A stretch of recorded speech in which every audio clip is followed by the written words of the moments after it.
My parents ruined my wedding and I don't think I can get over it. My now husband and I got married on Halloween, and I'm not okay with how our day went.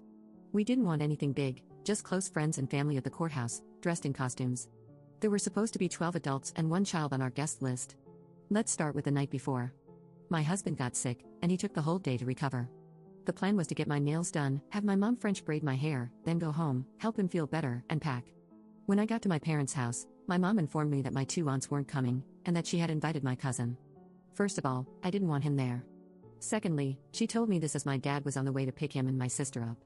I love my cousin, but I'm not close to him, and he's a heavy drinker that everybody enables. My small reception was not dry, and she promised me he wouldn't be a problem. The reception was at my parents' house, so she was busy cleaning. I still needed to comb my hair out, and she wanted to surprise me with decorations. Long story short, we were running low on time as it was 9 p.m., and I needed to head home to sleep since our wedding was early in the morning. She didn't start my hair until after she and my cousin had a couple drinks together. To say that I was annoyed would be an understatement. I made it home at midnight and still had to check on hubby and pack. I went to bed at 3 a.m. and had to be up at 5 a.m., but I woke up 30 minutes late. I drove back to her house to get ready and help her get ready. When I got there, everyone was sleeping because, after they put up the decorations, they stayed up drinking. Already running late and stressing because the veil I made myself wouldn't stay, my cousin started rushing me. My parents started fighting loudly, and I was already exhausted. We made it to the courthouse, got married, and I got a handful of pictures, but everyone else is in like 30 pictures. I got 1 picture that I liked, and only 10 were taken. We had brunch, and only my friends were talking to me and my husband, everyone else wasn't even paying attention to us. My mom kept saying, "I'm a mother-in-law today." My friends had to leave, so now it's just my family.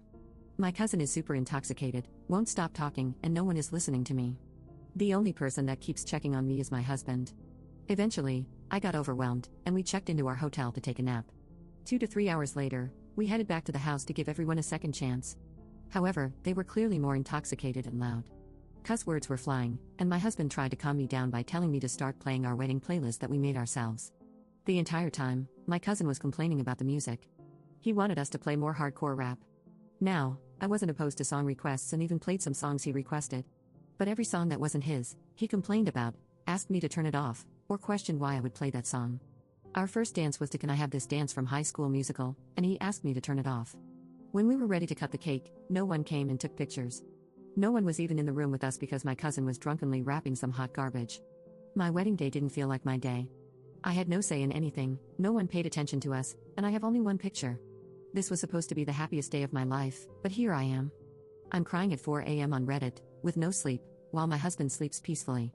I couldn't tell him earlier because we had to get intoxicated just to deal with them, and he already doesn't like my dad, so I didn't want him to say anything in that situation. Update 1. After posting here, I tried to get some sleep but couldn't and ended up waking my husband. He and I talked, and he told me he felt the same way. I cried all morning until he made me lay down to finally sleep. I maybe got 3 hours of sleep before waking up in incredible pain and feeling nauseous. We checked out of our hotel early and went to the hospital. I had the same sickness he had the day before our wedding. We went back to my parents' house so I could get some real sleep before making the drive home. We did not talk to my parents about it. After talking to our friends, we decided that we would redo the pictures next Wednesday and have a mini party to celebrate. My husband told me to feel my feelings, but not to worry about it because he would fix it. I trust that he will. What I hadn't mentioned in my previous post was this was my first wedding, and we were having another one next year for everyone to come to. That is why it hurts so much to have my mom do that to me. Neither one of us is particularly close with our families, but to avoid drama, we decided to have a smaller intimate one this year and a bigger, more extravagant one next year.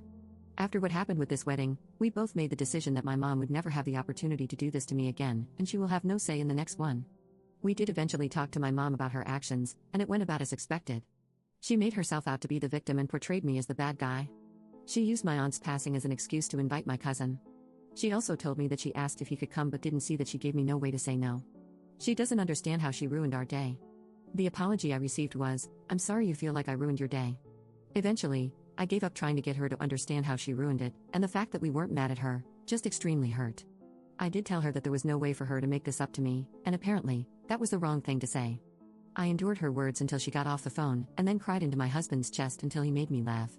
As for going no contact or low contact with my parents, I was already low contact with my dad for things in the past, and I'm currently low contact with my mom, but she doesn't get that. She has called me 20 times today alone, and I haven't answered once. I'm working on processing things that happened in childhood, but I can't get over the fact that they're my parents. I know with everything that has happened, not even just my wedding, that I should be no contact with them. For some reason, my heart won't let me, so it'll stay low contact for now. We appreciate the comments you guys left, and he really enjoyed reading that he's doing a good job. I really did pick a good one, and even though our wedding day wasn't what we wanted, I did marry the love of my life. He continues to prove that to me daily, and I've never been happier.